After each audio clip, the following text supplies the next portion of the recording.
সুলতানুল আজম apple পেশায় ঠিকাদারের পাশাপাশি মানিকগঞ্জ জেলা আওয়ামী লীগের যুগ্ম সাধারণ সম্পাদক। ছাত্রলীগ ও যুবলীগের নেতাকর্মীদের নিয়ে বিশাল এক বাহিনী গড়ে তুলেছেন আপেল। গাড়ির সামনে পেছনে থাকত তার সেই বাহিনীর মোটরসাইকেলের বহর। গত 15 বছরে সম্পদের পাহাড় দিয়ে নতুন এক সাম্রাজ্য গড়ে তুলেছেন আপেল। দেশ টিভির অনুসন্ধানে বেরিয়ে আসে তার নামে বেনামে সম্পদের পাহাড় গড়ার তথ্য।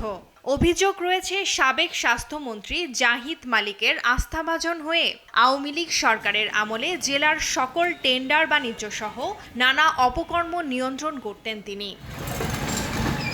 আপেলের সম্পদের মধ্যে রয়েছে মানিকগঞ্জ শহরে পৌরসভা সংলগ্ন 5তলা আবাসিক ভবন, শহীদ রফিক সড়কের লক্ষ্মী মণ্ডপের সামনে 7তলা বাণিজ্যিক ভবন, শিববাড়িতে আলিশান ভবন, শহরের বিভিন্ন বহুতল ভবনে অসংখ্য ফ্ল্যাট সহ শহরের হিজুলি বাজারে ফার্স্ট সিকিউরিটি ইসলামী ব্যাংকের এজেন্ট ব্যাংক। এছাড়াও কোটি কোটি টাকা মূল্যের জমি তার নামে রয়েছে বলেও অভিযোগ আছে।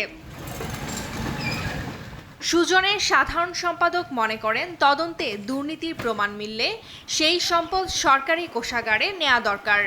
সরকারের পক্ষ থেকে তদন্ত করে তালিকার পূর্ব তাদের যে সম্পদ সেটি যদি প্রমাণিত হয় তাহলে অবশ্যই সেটি সরকারি কোষাগারে ফেরত দেওয়া দরকার।